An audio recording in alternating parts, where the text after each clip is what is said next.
बिस्मिल्लाहिर्रहमानिर्रहीम, अस्सलाम वालेकुम। खेलों की खबरों पर तबसरों और तज्जियों से स्कोर के एक और प्रोग्राम के साथ सैयद याह्या हुसैनी आपकी खिदमत में हाजिर है।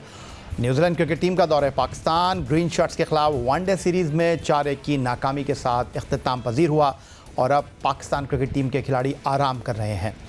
पाकिस्तान टीम के लिए अब अगले 2 अहम इवेंट्स एशिया कप और भारत में होने वाला ICC वर्ल्ड कप है।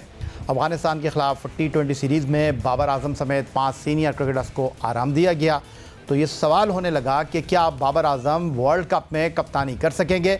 और न्यूजीलैंड के खिलाफ T20 और वनडे सीरीज़ में भी ऐसा ही कुछ खबरें गर्दिश करती रहीं। शादाब खान की वाइट बॉल क्रिकेट टीम में परफॉर्मेंस भी तनकीद की जद में रही है। PSL 8 से परफॉर्म करके कौमी टीम में वापस आने वाले ऑलराउंडर इमाद वसीम क्या वर्ल्ड कप में पाकिस्तानी स्क्वाड का हिस्सा होंगे। इमामुल हक के टीम में तब्दीलियां न करने के बयान के बाद प्लेइंग 11 से ड्रॉप करना क्या इशारा कर रहा है। मोहम्मद रिजवान के साथ वर्ल्ड कप में क्या साबिक कप्तान विकेट कीपर सरफराज अहमद को दूसरे विकेट कीपर के तौर पर कौमी स्क्वाड का हिस्सा होना चाहिए। और नई कोचिंग स्टाफ के बाद टीम की परफॉर्मेंस में क्या तब्दीली आ रही है। इन सब सवालों के जवाब के लिए हम बात करेंगे साबिक टेस्ट फास्ट बॉलर और पाकिस्तान सुपर लीग में लगातार 2 मरतबा चैम्पियन बनने वाली वाहिद टीम लाहौर कलंदर के डायरेक्टर क्रिकेट आकिब जावेद हमारे साथ मौजूद होंगे, जिनसे हम इन तमाम मामलात पर गुफ्तगू करेंगे। पाकिस्तान क्रिकेट बोर्ड की मैनेजमेंट कमेटी के सरबराह नजम अजीज सेठी एशिया कप के हवाले से भारतीय मीडिया को मुसलसल इंटरव्यू दे रहे हैं। सोशल मीडिया पर भारतीय सहाफ़ी ने नजम सेठी से कप्तान बाबर आजम के मुस्तकबिल के हवाले से सवाल किया, जिस पर नजम अजीज सेठी बोले वो ऐलान कर चुके हैं कि बाबर आजम भारत में होने वाले ICC वर्ल्ड कप 2023 तक के लिए टीम पाकिस्तान के कप्तान रहेंगे। ये सारी जो बातें हैं बाबर के बारे में, ये उस वक्त हमारे अपने मीडिया में ये खड़ी हुई जबकि हमने कुछ 4 मैचेस इन अ रो हारे। जबकि टीम्स विजिट कर रही थी तो 4 मैचेस, इंग्लैंड और उसके बाद न्यूजीलैंड। तो उस वक्त तो जाहिर है फिर लोगों ने तनकीद करनी शुरू कर दी कि शायद के इनकी कप्तानी के पूरे अप टू द मार्क नहीं है। मगर मैं आपको एक बात बताऊं, आप देख लीजिए न्यूजीलैंड के खिलाफ हमने ODI सीरीज भी और T20 सीरीज भी जीत ली और ठीक ठाक जीती। तो अब बाबर के बारे में बातें बंद हो गई हैं। तो मैंने तो अनाउंस कर दिया है, 2 बातें मैंने कही हैं। एक बात मैंने ये कही है कि Babar Azam is the captain until the world cup. World cup हम बाबर आजम के अंदर खेलेंगे, उसके बाद हम देखेंगे, रिव्यू करेंगे। अभी आपने देखा कि न्यूजीलैंड के खिलाफ ठीक ठाक कप्तानी की बाबर आजम साहब। आगे अब हमारा आ रहा है श्रीलंका के साथ एक टूर आ रहा है, उसके बाद एशिया कप है और फिर वर्ल्ड कप है। और मेरा दूसरा मौक़िफ़ ये रहा है कि हम डेटा के ऊपर जाएंगे, फॉर्म के ऊपर जाएंगे, हर वक्त एक रिव्यू प्रोसेस चलता रहेगा। उस वक्त तक कोई खतरा नहीं है। तो मैंने बाबर को बुला के भी समझाया है, relax young man, get on with your work, go and from win to win and no one can touch you. हवा के साथ चल रहे हैं और हालात व वाक़यात के मुताबिक फ़ैसले कर रहे हैं। PCB मैनेजमेंट कमेटी के सरबराह नजम अजीज सेठी साहब। आकिब जावेद साहब की तरफ सीधा चलूँगा। आकिब जावेद साहब, क्या कहेंगे नजम अजीज सेठी साहब की इस गुफ्तगू पर? क्या बिग रिलीफ है ये बाबर आजम के लिए, जो पाकिस्तान के लिए 26 एक रोज़ा मैच, 18 टेस्ट मैच और 71 T20 मैचों में क़यादत का तजुर्बा रखते हैं? देखिए, ये बाबर के ऊपर तो ये बिला जवाब कोई रीज़न नहीं है। सवाल उतने शुरू हो गया अचानक ही कि जी उनको अब कप्तान नहीं होना चाहिए या होना चाहिए, किसी और को होना चाहिए। I can't see any reason कि आप बाबर को चेंज करने का सोचें। ठीक ठाक कप्तानी करते हैं और ज़बरदस्त प्लेयर है। जो प्लेयर सबसे पहले टीम में अपनी जगह बनाता है, अगर वो कप्तान हो तो वो ज़्यादा बेहतर तरीके से कंट्रोल कर सकता है। कप्तान का काम सिर्फ ये नहीं होता कि किसको ओवर देना है और किसको बैटिंग नंबर पे भेजना है। कप्तान का काम होता है अपनी परफॉर्मेंस से लीडिंग फ्रॉम द फ्रंट। सबसे पहला काम कि अपनी जो परफॉर्मेंस है उसे इंस्पायर करे बाकी प्लेयर्स को और सारे प्लेयर्स उसके साथ चले, दिल से वो माने कि ये एक बेहतरीन चॉइस है, सबसे अच्छा प्लेयर है और सबको साथ लेके चलता है और सबको वो बनाने की प्रोसेस में जो कप्तान रहता है उसकी इज्जत ज्यादा होती है। सबसे ज्यादा अच्छा कप्तान वो होता, आपको मिसालें भी दे सकता, जैसे इमरान खान थे। उन्होंने हम जैसे प्लेयर्स को फ्रॉम नोवेयर ढूंढा, तराशा, और फिर हम तो सारा जोर उस कप्तान के लिए लगाएंगे। इसी तरह से अगर आप वेस्ट इंडीज पुरानी टीम देखें, क्लाइव लॉयड ने पूरे कैरिबियन में जाके प्लेयर्स ढूंढे, उनको ग्रूम किया, ग्रेटेस्ट कैप्टन बना। फिर धोनी की मिसाल ले लें, धोनी से बड़ा कप्तान क्रिकेट हिस्ट्री में आज तक नहीं आया। जो धोनी कर गया है वो कोई आज तक नहीं कर पाया, और मुझे डाउट है कि कोई कर पाए। उसने जिस तरह से प्लेयर्स को ढूंढा, अपने साथ रखा, ग्रूम किया, उनको कॉन्फिडेंस दिया, तो इसी तरह से बाबर ने अगर ग्रेटेस्ट कैप्टन बनना है तो उसको एक तो ये उसको पावर दी जाए कि वो अपनी मर्जी के प्लेयर्स को टीम में ला सके, और फिर उसकी सोच ये होनी चाहिए कि मैंने इन प्लेयर्स से मैक्सिमम जो उनका टैलेंट है वो मैंने निकालना है, उनको सपोर्ट करना है। जब वो प्लेयर्स को सपोर्ट करेगा, उनको बेहतरी की तरफ लेके जाएगा, सारे प्लेयर उसके साथ हमेशा रहेंगे। आकिब जावेद साहब, ऐसे तो ना कहें आप कि बाबर आजम की कप्तानी के ऊपर सवाल क्यों खड़े हो रहे थे। बाबर आजम एक बेहतरीन कप्तान हैं। आदाद शुमार की अगर मैं बात करता हूँ, 26 एक रोज़ा मैचों में एज ए कैप्टन वो 17 जीते हैं, लेकिन टेस्ट क्रिकेट में बहुत स्ट्रगल कर रहे हैं। 18 टेस्ट मैचों में 8 टेस्ट मैच वो हारे हैं, और होम ग्राउंड पर अब तक कोई टेस्ट मैच वो जीत नहीं पाए हैं। और 71 T20 मैचों में 42 जीते हैं, रिकॉर्ड उन्होंने बनाया है। आप कहते हैं कि कप्तान की प्लेइंग 11 मर्ज़ी से होनी चाहिए, इसमें भी कोई शक नहीं है, इसमें भी कोई शुबा नहीं है, लेकिन ये भी तो देखिए कि उनकी मर्ज़ी के प्लेयर इस टीम का हिस्सा हैं, और उनके बैटिंग ऑर्डर के ऊपर, उनके खेलने के अंदाज के ऊपर तनकीद होती रही है। ये भी तो हकीकत है। देखिए, और आपके पास चॉइस क्या है? अगर आप टेस्ट मैच की बात करें तो आपके पास क्या चॉइस है बाबर से बेहतर? कोई प्लेयर है आपके पास जो कंसिस्टेंट है, जिसके पास एज है, जो आपको आगे 4, 5, 6, 10 साल तक लेके जा सकता है? तो आई थिंक मेरा तो नहीं ख्याल है उससे बेहतर आपके पास की ऑप्शन है। अब वनडे की बात करें तो वनडे का भी वो बेहतरीन बैट्समैन है, उसमें आपके पास कोई ऐसा प्लेयर नहीं है अभी कि जो बाबर को रिप्लेस करके। हाँ, मैंने अगले दिन एक बात की थी कि शाहीन शाह अफरीदी ने जिस तरह से PSL में पिछले 5-6 साल में परफॉर्मेंस दिया एज बॉलर, उसी बेसिस के ऊपर वो पाकिस्तान टीम में आए, वहां उन्होंने जबरदस्त परफॉर्मेंस दी, फिर उनको हमने कप्तान बनाया। उन्होंने 2 साल बैक टू बैक जिस तरह से ट्रॉफीज जीती हैं, तो पाकिस्तान की जो T20 टीम है उसकी बेस है PSL। अगर एक प्लेयर परफॉर्म करता है जैसे असामा ने किया या दूसरों ने किया, तो वो पाकिस्तानी टीम में आ जाते हैं। तो अगर एक कप्तान आपको इस तरह की परफॉर्मेंस दे रहा है तो फिर आप उस कप्तान को क्यों नहीं प्रमोट कर रहे? और शाहीन शाह अफरीदी और बाकी जितने भी पाकिस्तान में प्लेयर्स हैं, उनका अगर आप कप्तानी की सोच देखें तो वो इंटायरली डिफरेंट है। शाहीन ऑपरेट करता है एक डिफरेंट लेवल के ऊपर। तो इसलिए मैंने कहा था कि आपके पास अगला जो T20 वर्ल्ड कप है उसमें अभी टाइम है, आप बाबर को वनडे और टेस्ट तक रखें, और जो T20 की कप्तानी है शाहीन शाह की तरफ आप देखें, आपको जबरदस्त वो रिजल्ट देगा। मैं तो आई विटनेस हूँ, आपकी लोगों ने देखा कि जिस तरीके की वो कप्तानी करता है, जहां मुश्किल आती है बैटिंग में, आपने देखा कि किसी की हिम्मत है, पूरी दुनिया देख रही है, और वो बैट पकड़ के तो 3-4 नंबर पे जाके बैटिंग शुरू कर दे। वो जहां अगर आप फाइनली देख लें, वो एक दफा तो मैच बदल चुका था, वो बीच में आता है, 4 विकेट लेता है, मैच का पांसा पलट देता है। जहां फील्डिंग में जहां बॉल आती है, वो वाहिद फास्ट बॉलर्स अब हमें नजर आने शुरू हुए हैं, जैसे हारिस है, शाहीन है, इसके अलावा हसन भी बहुत अच्छा फील्डर रहा है, कि वो वहां पे खड़े होते हैं हॉट स्पॉट्स के ऊपर। ओवर करने के बाद ये लोग वहां खड़े होते हैं जहां मुश्किल फील्डिंग आती है और जहां मुश्किल कैचेस आते हैं। वजन है आपकी बात में आकिब जावेद साहब, और आप कह रहे हैं कि बाबर आजम के अलावा हमारे पास कप्तानी की कोई चॉइस नहीं है, लेकिन एक तरफ आप कह रहे हैं कि टेस्ट मैच में जहां वो होम ग्राउंड पर एक भी मैच नहीं जीते, आप कह रहे हैं कि आपके पास चॉइस क्या है? आप कह रहे हैं वनडे क्रिकेट में वो बेहतरीन है, लेकिन नजम अजीज सेठी साहब कह रहे हैं कि वर्ल्ड कप के बाद फैसला करेंगे कि उनको कप्तान रखना है या नहीं रखना। लेकिन जहाँ सबसे ज़्यादा बेहतरीन कारकर्दगी का वो मुजाहरा कर रहे हैं बतौर कप्तान T20 क्रिकेट में 71 में 42 वो जीते हैं, वहाँ आप कह रहे हैं कि उनको हटा के शाहीन को कप्तान बना दें। जी बिल्कुल, मैं ये मैच जीतना या ना जीतना, अगर आप वो पाकिस्तान में नहीं जीते तो पाकिस्तान में मैचेस हुए बहुत कम है। इंग्लैंड जो टीम आई थी वो तो एक तूफान की तरह आए और बहा के ले गए।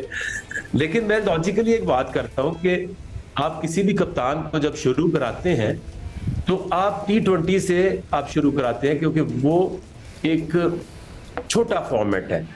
और जहां तक अभी तक मैंने एक्सपीरियंस किया है तो शाहीन को मैंने ESL में ही परफॉर्म एज कैप्टन करते देखा है। जब उसे बनाएंगे, जो मेरी सोच है, जो मैं समझता हूं, शाहीन से बेहतर पाकिस्तान में कोई कप्तान नहीं है।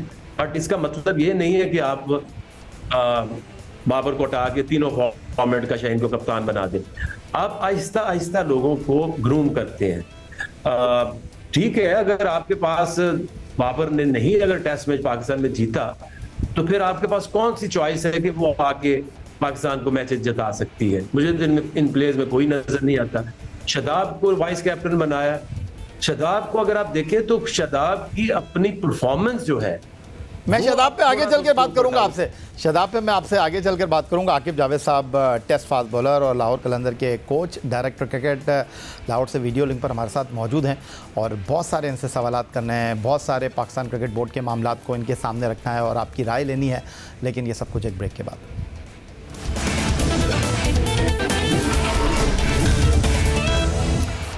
Test fast bowler Pakistan super league की चैंपियन टीम लाहौर कलंदर के director cricket coach Aqib Javed साहब हमारे साथ मौजूद हैं। आकिब जावेद साहब, खिलाड़ियों की परफॉर्मेंस में उतार चढ़ाव आता रहता है, बट वाइट बॉल टीम के कप्तान शादाब खान को आप किस तरह देख रहे हैं?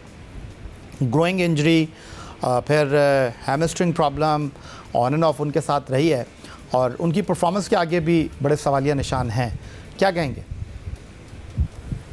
जी बिल्कुल, टाइम के साथ साथ आपने अपनी जो परफॉर्मेंस है वो बढ़ानी है। जिस तरह अभी आप देखें तो जो ये लेग स्पिनर ओसामा मीर जी, मैं उसको देखता हूं तो मुझे वो ज्यादा बेहतर लगता है। उसमें एक हाइट है, स्पिन भी बॉल का अच्छा है, बैटिंग में भी वो लंबी लंबी हिट्टे मारता है। आई थिंक शादाब को compete करना है तो फिर अब ऑप्शन है पाकिस्तान टीम के पास। और इसके अलावा भी अगर आप देखें तो 2-3 बड़ी अच्छी चीजें पाकिस्तान के लिए हुई हैं। इसमें आगा सलमान का आना, परफॉर्म करना, is a very good cricketer, all around cricketer है, बॉलिंग भी करते हैं, बैटिंग भी करते हैं, फील्डर भी अच्छा है। इस तरह इफ्तिखार का जिस तरह से परफॉर्म करना, बड़े अरसे से मिडिल ऑर्डर में बहुत स्ट्रगल हो रही थी। तो अगर आपके पास रिजवान 3 नंबर पे अगर बाबर है, 4 के ऊपर अगर रिजवान है, 5 पे इफ्तिखार है, आगा है, नवाज है, तो ये एक अच्छी ऑप्शन है। ये टीम जो है, ये मैंने सीरीज के दौरान भी कहा था कि नो डाउट कि न्यूजीलैंड की जो टीम है वो उनकी कोई फर्स्ट 11 नहीं है, बट जो पाकिस्तान ने टीम सिलेक्शन इस दफा की है वो बड़ी जबरदस्त की है। बेस्ट ऑप्शन लेके आए हैं और अब इनको बिठा के ये जो टीम खेली है, क्लियर कट एक मैसेज देना चाहिए कि आप लोगों ने एशिया कप खेलना है, आप लोगों ने ही वर्ल्ड कप खेलना है। वर्ल्ड कप के बाद एक्सपेरिमेंट फिर कर लें अगर करने हैं, और एक्सपेरिमेंट हमेशा ए टीम के साथ होते हैं। इन्होंने पिछले कितने सालों से ना ए टीम बनाई है ना अंडर 19 टीम बनाई है। ए टीम को भेजें, टूर्स करें, और जो बाकी बड़ी टीमें वो करती है कि अभी वो देखें एशिया में अगर वर्ल्ड कप होना है तो सारी जो टीमें हैं, चाहे ऑस्ट्रेलिया है, न्यूजीलैंड है, इंग्लैंड है, वो कोशिश कर रहे हैं कि वो आके सीरीज कभी पाकिस्तान से रखेंगे, कभी इंडिया से रखेंगे, कभी श्रीलंका से रखेंगे, कभी बांग्लादेश से रखेंगे। तो पॉलिसी ये होनी चाहिए कि आगे जो भी आपका टूर है वर्ल्ड कप के बाद या जहां का टूर होता है उससे पहले वो 3-4-5 महीने पहले एक ए टीम भेजते हैं, जिनके ऊपर थोड़े से डाउट होते हैं उनको क्लियर करते हैं। उसी कंडीशंस में जाके वो ए टीम जाके देखती है कैसे कौन परफॉर्म कर रहा है, कौन कैसी बैटिंग कर रहा है, बॉलिंग कर रहा है, वहां से फिर आप अच्छे डिसीजंस लेते हैं।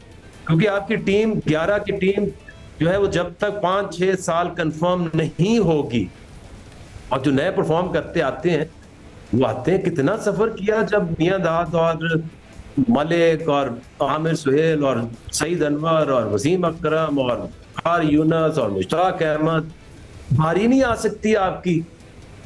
आपको इस तरह से टीम बनती है, इस तरह से कभी टीम नहीं बनेगी कि हर वक्त आपने तलवार लटकाई हुई है और प्लेयर हर वक्त हर सीरीज में अपने आप को मनवाने के चक्कर में है, और अंडर प्रेशर आप कभी सुपरस्टार नहीं बन सकते। आकिब जावेद साहब, एक मसला इस टीम का ये भी है कि हम बेंच पर उन खिलाड़ियों को बिठाते हैं जिनके बारे में हम कहते हैं कि यार जो अंदर खेल रहे हैं ना, ठीक है, फिर यही ठीक है।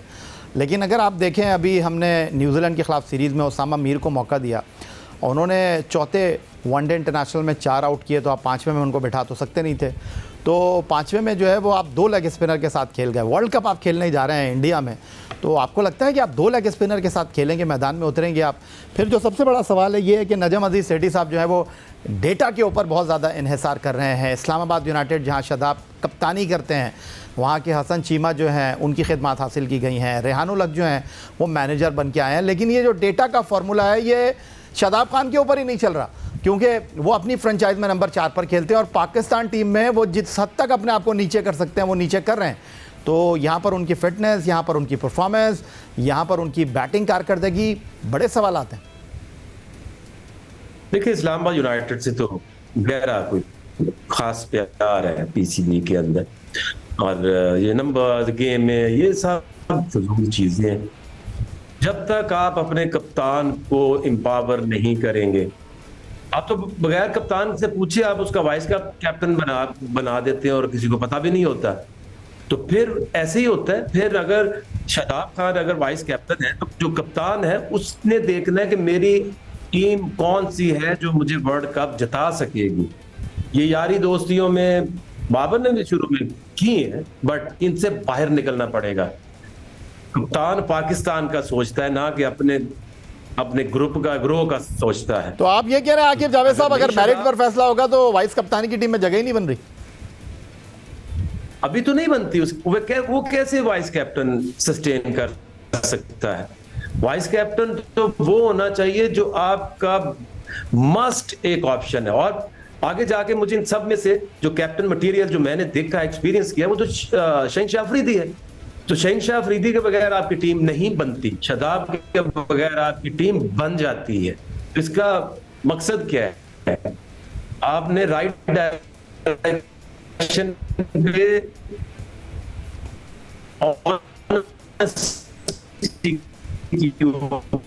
पर फैसले करने हैं। अगर वाइस कैप्टन बनाना है, हर्ट करेगी, और वहां करेगी जब आप वर्ल्ड कप में फंसे हुए होंगे। अच्छा, चलें, ये मुझे ये भी बता दें फिर आप, इमाद वसीम, मैंने पूछा प्रेस कॉन्फ्रेंस में कप्तान से कि आपने हारिस सुहेल अनफिट हुए तो फ़ौरन कॉल कर लिया इफ्तिखार अहमद को।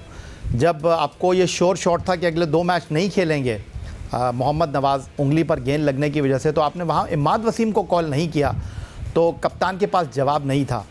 आपको क्या लगता है, इमाद वसीम की जो परफॉर्मेंस है, वो टीम में नहीं थे 15 महीने, जब वापस आए तो तीनों T20 वो मैच खेले, आपने नवाज़ को बाहर बिठाया।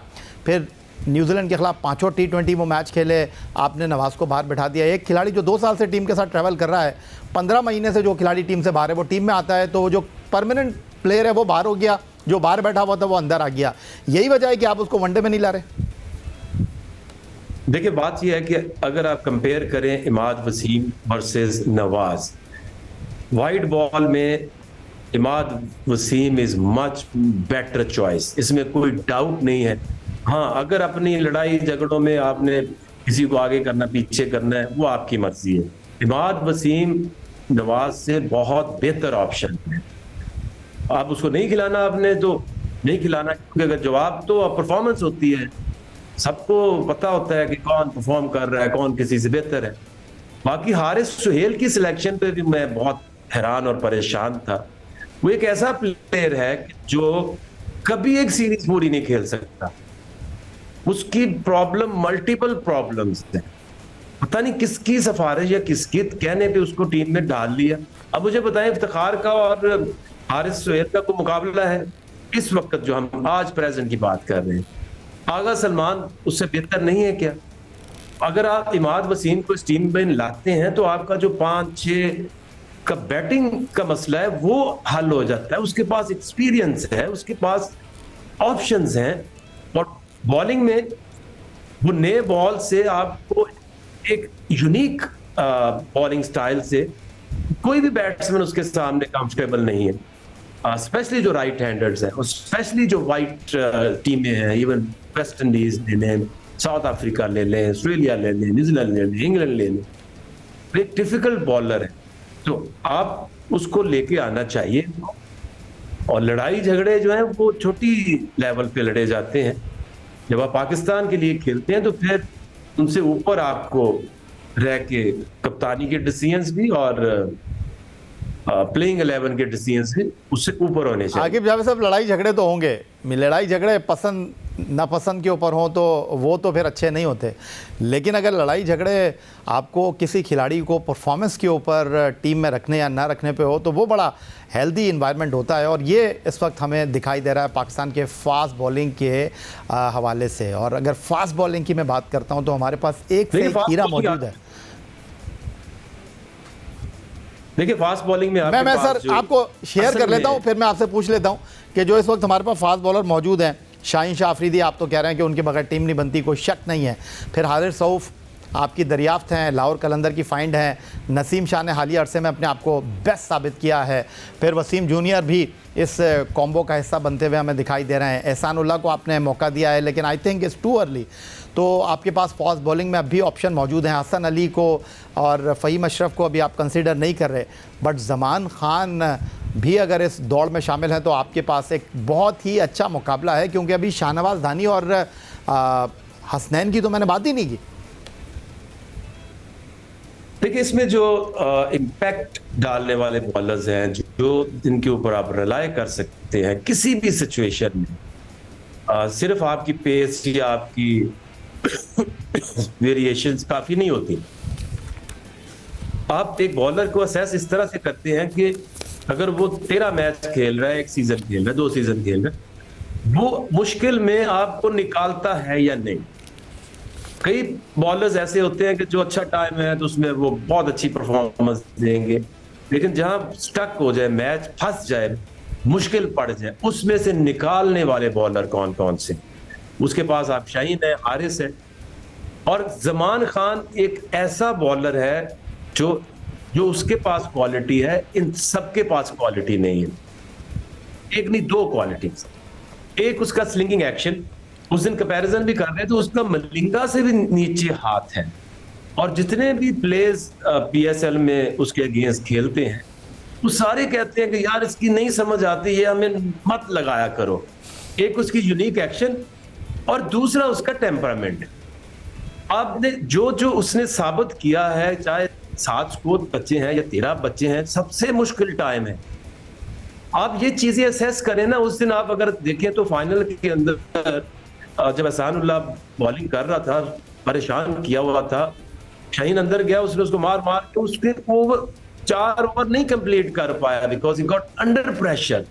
और ज़मान क्या करता है कि वो जहां मुश्किल होती है वो कहता है मुझे बॉल दो, और कभी नहीं घबराया, कभी वो पैनिक नहीं हुआ। इंटरनेशनल क्रिकेट और आम क्रिकेट में फर्क ही वो है प्रेशर। जो हैंडल कर सकता है उसी को वही सुपरस्टार बनता है और वही आपको टूर्नामेंट या मैच जिता सकता है। तो सर ये बताएं कि इंडिया में वर्ल्ड कप है, 5 फास्ट बॉलर के साथ जाना चाहिए स्क्वाड को, तो वो 5 फास्ट बॉलर आकिब जावेद की नज़र में कौन है? देखिए नसीम है और आपका शाहीन है, हारिस है और ज़मान खान है, और 5वां, और अगर ये हो गए 1 2 3 4 और एक बॉलर आपने अगर लेके जाना ही है तो वो फिर आप फ़हीम अशरफ को लेके जाए, क्योंकि एट टाइम्स आप टीम बैलेंस के लिए आपको हो सकता है किसी जगह पे ऑलराउंडर डालना पड़े। तो वसीम जूनियर, शाहनवाज धानी और हसन अली और मोहम्मद हसनैन नहीं, ये 5 हैं, उनसे बेहतर ऑप्शंस हैं। ठीक है। बहुत शुक्रिया। आकिब जावेद साहब हमारे साथ मौजूद थे और आकिब जावेद साहब की गुफ्तगू आपने सुनी पाकिस्तान टीम के मसाइल, पाकिस्तान टीम के कॉम्बिनेशन के हवाले से और वर्ल्ड कप में हमें किन खिलाड़ियों के साथ मैदान में उतरना चाहिए, बड़ी तफसील के साथ आकिब जावेद की गुफ्तगू आपने सुनी। यही था जनाब आज का हमारा प्रोग्राम। ट्विटर पर आप मुझे फॉलो कर सकते हैं, आप हमें ईमेल कर सकते हैं, अपनी राय से आगाह कर सकते हैं score@geo.tv पर। इस दुआ इस उम्मीद इस तवक्को के साथ कि पाकिस्तान में खेल और खिलाड़ी तरक्की करते हैं। सैयद याहिया हुसैन को स्कोर की पूरी टीम के साथ अगले प्रोग्राम तक के लिए इजाज़त दीजिए। अल्लाह हाफ़िज़।